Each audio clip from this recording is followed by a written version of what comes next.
What is up, guys, and welcome back to the channel. My name is Travis. Of course, you're watching TWA Motorsports, and today we're going to continue the progress on tearing this thing apart. So in the last video, we got that stuff out of the way. Okay, we got the Veltec shocks that we're going to be repurposing on my shop truck, as well as the rear. I already put shackles on that shop truck, but I wanted the hangers. But today, we may concentrate a little under the hood. I don't know. We'll see where we go. We may bounce around and do all kinds of stuff. I want to get the transmission out. I don't know if that'll happen in this video. I want to get the intercooler off the front. I may start there and kind of work my way back. This fell the other night, and it's got me a little uneasy thinking that maybe those springs are starting to wear out. So I might get a stick and put right here. But yeah, we got a lot of stuff to take apart. So I think I'm just going to start right here in front with the intercooler. I'm going to grab, looks like some 10 millimeters, some random tools. Like I said, I am going to pin that hood up just so it doesn't hit me in the head. That would be really frustrating. And we'll start tearing into stuff. This is kind of fun for me. You guys know I love to tear stuff apart. Not the greatest at putting it back together. I do, but it's really slow and it's time consuming. I like to do it a certain way. So that's why it takes me so long. But let's start here on the front with the intercooler. We'll see where we get. I assume most of this stuff will be metric, but maybe not. And I think we should just be able to loosen some of this up. Ooh, I don't know, that's pretty snug. Okay, there we go. I'm just gonna go through, loosen some of this stuff up. Some more, holy cow. Those are a little bigger. How about that one? Okay, that one's the same size. I wonder why those random ones are a different size. I'm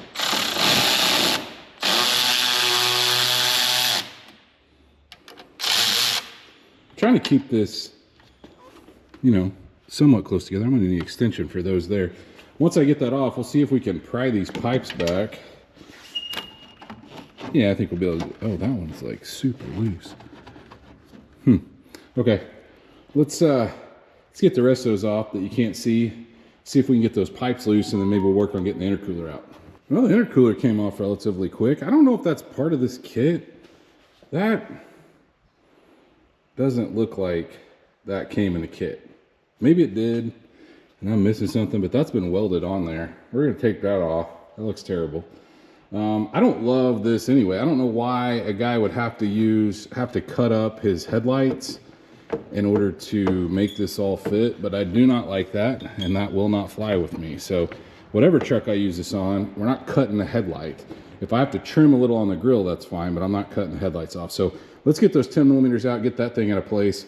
And I'm just going to try to, I guess, store some of this in the bed of the truck for now, just because it's out of the way and out of the floor. I don't need any more stuff on the floor, that's for sure. And we're just putting our bolts back in kind of as they come out, trying to match things up. I'm not exactly sure how this stuff's going to come off, but I'm trying to mark stuff. So I've got the blow-off valve marked. Any of the vacuum lines that I see, this goes up to that. I'm guessing that is a boost reference. So boost goes into it, and then you can put multiple things on one run. I would assume that's what that's about anyway. So like I said, I'm just kind of marking stuff, taking pictures as I go, so I kind of have an idea, because I don't have any instructions, and I don't think they have any online on installing this kit. But next pipe we're going to get out is, we'll get the rest of the cold side out, at least. I think I can get this one off the turbo here. There, it looks like there's a couple clamps on it. I should be able to get it out. All the cold side piping is out. Oh, other than that, that is on there. I wonder if he glued that. Some people glue these because they blow off. That's fine, we can leave that for now. I'm gonna go ahead and take the fans out, which should just, I had already robbed these bolts for the Tahoe because I didn't have this exact bolt. Then I found two more. So I took these out for the Tahoe and I did the electric fans on it. We're gonna take these out, set the electric fans aside. Oh, I've got to unplug them. This guy actually had some decent parts on this thing. I mean, obviously the engine build wasn't probably cheap, but put a air motive fuel pressure regulator on it, which is nice. It's got a MSD 2-step, which that's what I'm taking off next. I'm going to take these 2 screws out, and then I'm assuming that's the trigger wire that goes inside the cab. It's the only wire I see that goes in. I'm going to cut that as close to the cab as possible, and then I don't know, maybe it goes into this mess. There's all kinds of stuff in here. I'm going to take that off, but then that wire goes to the coil packs. You can see there's a jumper harness that basically goes in between the coil packs and that module, and that's how you engage the 2-step. It's pretty plug and play with this MSD box. You can see what I'm talking about. It just patches in with your stock coil packs, and then you have your settings on the side of this. What do you have it set at? Looks like 4,500. That's what he had the 2-step set at. So we'll continue here.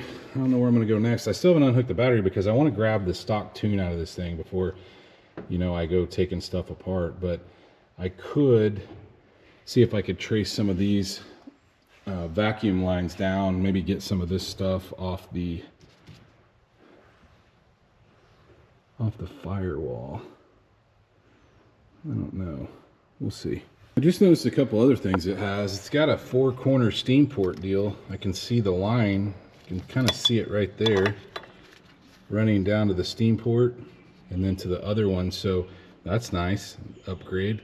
But the next thing I'm going to do is I've marked all these vacuum lines. I'm going to go ahead and undo the clamps on them and see if we can't get those off there. I don't know what that is and what that's going to. I also have a wideband. The big plug right here goes to a wideband in the truck, so we'll get that out later. I'm trying to get everything over to that corner eventually. Gotta figure out how to unplug this thing. Maybe it's just that. We'll get that out, and you can see it right there. That's the wideband. The O2 has been extended to go into the log manifold, which we'll get off later. But yeah, I'm just gonna work my way through. I'm gonna get all these vacuum lines off right here. I'm gonna get this guy off and this unplugged and that out of the way. Got all that junk cleaned off the firewall. Got the wideband sensor out, and then I just threw the pigtail over there. Like I said, I'm gonna try to route all those wires out without cutting them if I can. So the next thing I think I'm gonna try, let's see if the downpipe will come off. Looks like a, I don't know, 3/8 maybe. Let's see if we can get this clamp loose, and I think we may be able to like pull that back and drag it up from this side. I don't know how close it is to the floor down there. Got that loose. It was a little crusty, but it doesn't act as though it's gonna come out without maybe lifting the truck up, so that's fine. We'll wait. I'm gonna move on to the guys, I'm not a turbo guy. Not the blow off valve, but the wastegate.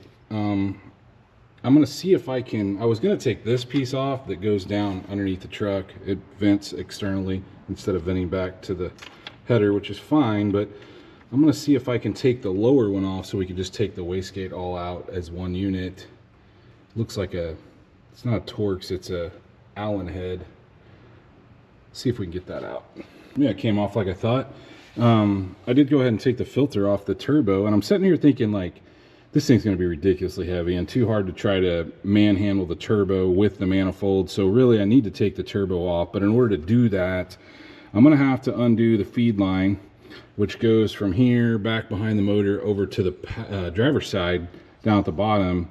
You'll see it on the bottom of the oil pan, and then the drain, I've noticed they've drilled a hole in the side of the pan, which is fine. But I'm going to see if I can't undo this. They've got, it looks like wire holding that on there. I'm going to see if I can untwist that. Once I get that loose, I'm going to move it over here, and I'm going to see if I can put this into that. That way we kind of minimize the oil that's going to come out of it. I mean, there's going to be a oil, but we'll see if we can't minimize that. Let's get those two things off. That actually worked perfect. Surprisingly better than I thought. You can see I put my feet, there wasn't any oil that dripped out, but now I've started, I got one of the turbo bolts out that hold it to the flange. It's a tight fit in there. They are 9/16. I'm sure every turbo is different, but I've barely got enough room to sneak in on this side. This side over here looks like it's pretty accessible. I can probably do it with a ratchet. But over here, not so lucky. And you have to back them off enough down to get the nut off the top, the nut in the washer. So it's challenging, but we'll get it. It was definitely a challenge. But we now have a loose turbo. Check it out. Sweet! Set this thing, I'll just set it here for now, actually. Oh crap, it's dripping. All right, we'll set it somewhere. We can set it right here, it'll be fine. Won't hurt anything. Let it drip on the ground. Yeah, interesting. Probably need to get a new one of those, I don't know. Let me know in the comments, you guys that are turbo guys that have done this before. I don't know anything. I'm gonna go ahead and see if I can get that 7/8 on that oxygen sensor. We'll get that guy off. And then I may lift it up and see if we can drag the downpipe out. But these bolts, guys, luckily it stayed in place, you know, and there's decent amount of room. This one up here was the tough one, that's for sure. But we got it off. I really got to get this turbo kit out before I can get the actual transmission out. So I came down here, and when you know it, my downpipe has another connection piece on it. So I'm going to try to get that loose. Once I get that loose, we should be able to pull the top portion out there, and then this little short bottom piece out here. And then I don't know if I can see. Oh, that's up there. Okay, once we get the downpipe out of the way, we should be able to get this crossover pipe out. I'm going to go ahead, spray those at WD-40, and get this O2 sensor out while I'm down here also. Next few things I've done here is I started to unplug the coil packs. Oh goodness, those wires are on there, let me tell you.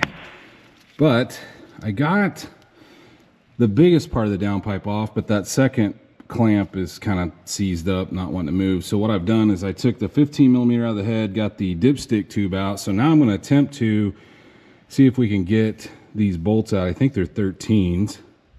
Hopefully they come out without breaking. You guys know how LS bolts are in the head.